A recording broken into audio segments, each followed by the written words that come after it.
Apa hukumnya mengusap wajah setelah sholat dan setelah berdoa? Apa hukumnya bersalaman setelah sholat? Semuanya nggak pernah ada tuntunan dari Nabi Shallallahu Alaihi Wasallam. Jadi nggak ada tuntunan Nabi SAW setelah salam mengusap wajah. Itu nggak ada dalilnya. Satu pun nggak ada hadisnya. Jadi nggak ada, sama dengan habis berdoa usap wajah. Nggak ada, ini cuma tradisi kita saja. Saya juga lihat ada tradisi banyak sekali ya di Indonesia yang dijadikan sebagai sebuah bawaan gitu. Kalau pada saat kunut pun subuh membalik telapak tangan. Saya nggak tahu kenapa balik telapak tangan itu, gitu kan? Katanya karena ada doa di situ minta agar dijauhkan dari keburukan. Tidak pernah ada riwayat menjelaskan Nabi SAW yang membalik telapak tangan pada saat berdoa. Yang ada adalah beliau pernah mengangkat tangan, iya, gitu kan? Beliau pernah berdoa tidak mengangkat tangan, iya, ini yang ada. Bahkan beliau pernah mengangkat tangan sangat tinggi, itu sampai kelihatan ketiak beliau Sallallahu Alaihi Wasallam. Itu memang ada hadis-hadis sahih semuanya. Tapi kalau dibalik telapak tangan nggak ada. Ini aneh-aneh ini. Ya, jadi tidak boleh dibuat. Gitu. Jadi ini tidak pernah ada sunnahnya ya. Termasuk ikhwas sekalian tidak boleh bersalaman setelah sholat kalau dijadwalkan itu, dianggap bagian paket dengan sholat berjamaah. Jadi dianggap nggak enak kalau nggak salaman, gitu kan? Lain kalau habis sholat memang kebetulan kita mau pamit, mau jalan, kemudian salaman, tidak dihubungkan dengan zikir habis sholat ya. Dengan habis sholat itu tidak ada masalah. Tapi kalau kayak kita biasa di Indonesia ini kan sudah jadi tradisi salaman. Apalagi ditambah lagi dengan membaca salawat keliling-keliling masing-masing semua. Ini sama sekali nggak ada tuntunannya ikhwah ya. Hati-hati, jadi nggak boleh. Nggak bolehnya itu bukan karena salawatnya ya. Bukan karena salamannya, tapi karena tidak pernah ada panduan dari kiai dan guru kita Muhammad sallallahu alaihi wasallam. Ikutilah beliau apapun sifatnya, kedipan matanya pun kalau perlu diikutin. Kalau nggak dilakukan jangan dilakukan. Selesai, hidup akan bahagia. Saya mau tanya Ustaz, apa dalil bersalaman kanan kiri setelah salam?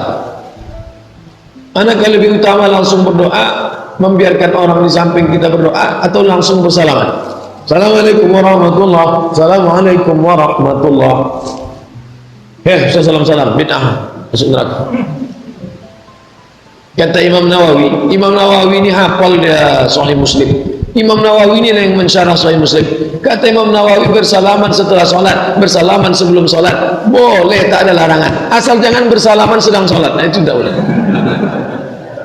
Sebelum sholat salaman boleh, setelah sholat salaman boleh, karena hadis tentang salaman umum. Mamin muslimaini, dua orang muslim yaltaqiyani, berjumpa, wa yatasafahani, berjabat tangan, illa ghufira lahuma. Apakah sebelum sholat dia sudah salaman ataupun setelah sholat sudah salaman? Pernahkah Nabi bersalaman setelah sholat? Pernah. Nabi selesai sholat, datang sahabat mencium tangannya, menyalaminya. Mereka katakan, kami cium tapak tangan Nabi lebih halus daripada sutra, lebih harum daripada semur bak kasturi. Nabi tak melarang. Seandainya haram, pasti waktu sahabat mencium, ayo sudah haram, tak boleh. Assalamualaikum warahmatullahi. Assalamualaikum warahmatullahi. Tiba-tiba tangan disodorkan untuk salaman, kanan dan kiri. Boleh tidak? Boleh tidak? Yang boleh angkat tangan, yang tidak boleh angkat tangan. Yang wallahu a'lam, nggak usah angkat tangan. Karena waktu kita mau habis di sini. Lihat sini, untuk menentukan boleh dan tidak. Tadi kaidahnya, lihat, ini sederhana, cuman satu bagian dari kalimat, tapi maknanya dalam. Boleh dan tidak. Jangan asal bicara ini boleh, ini tidak. Anda tidak boleh menghukumi sesuatu di syariat kecuali memahami ketentuannya. Apa landasannya? Mana dalilnya untuk menentukan boleh? Anda tidak paham dalil, jangan bicara hukum. Kata Imam Malik, Anda hafal 100.000 hadis tapi tidak memahami isinya, jangan bicarakan tentang hukumnya. Apalagi Anda yang tidak hafal hadis baru tahu terjemahannya, tiba-tiba memberikan hukum pada orang lain, itu yang bahaya. Bagaimana menentukannya? Apa dalilnya? Tayyib. Hadis riwayat At-Tirmidzi menyampaikan dari Nabi SAW, tidaklah dua orang muslim bertemu dimanapun kapanpun. Catat kalimat itu, dimanapun kapanpun, mau di dalam masjid, mau di luar masjid, mau di kantor, mau di rumah, kapanpun, dalam kondisi yang dibenarkan, mau setelah sholat, mau di luar sholat, yang dibenarkan, karena di dalam sholat gak mungkin, maka diampuni dosa-dosa yang pernah melekat pada keduanya.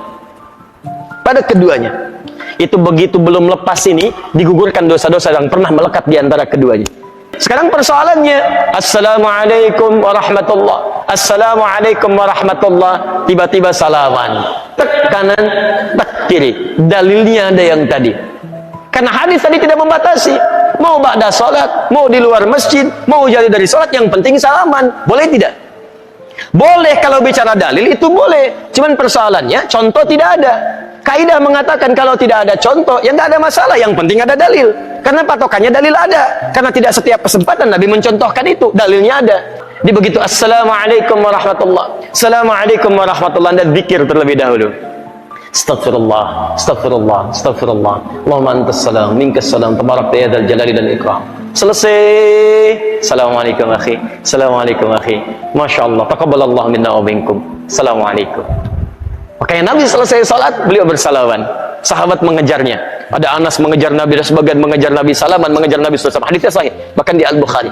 Paham ya? Jadi tidak ada masalah teman-teman sekalian, tapi kita paham fikih prioritas.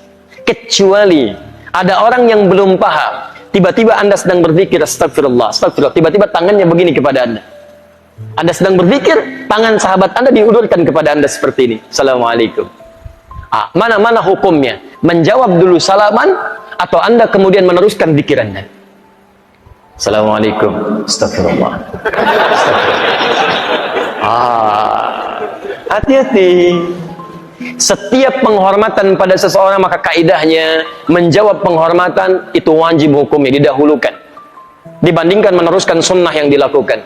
Menyampaikan salam sunnah, menjawab salam wajib hukumnya. An-Nisa ayat 86. Maka dalam keadaan Anda berzikir, ada orang menyodorkan tangan, respon tangannya, Waalaikumsalam. Zikir, astagfirullah, astagfirullah. Merespon, please ada nilai dakwah di dalamnya. Paham ya?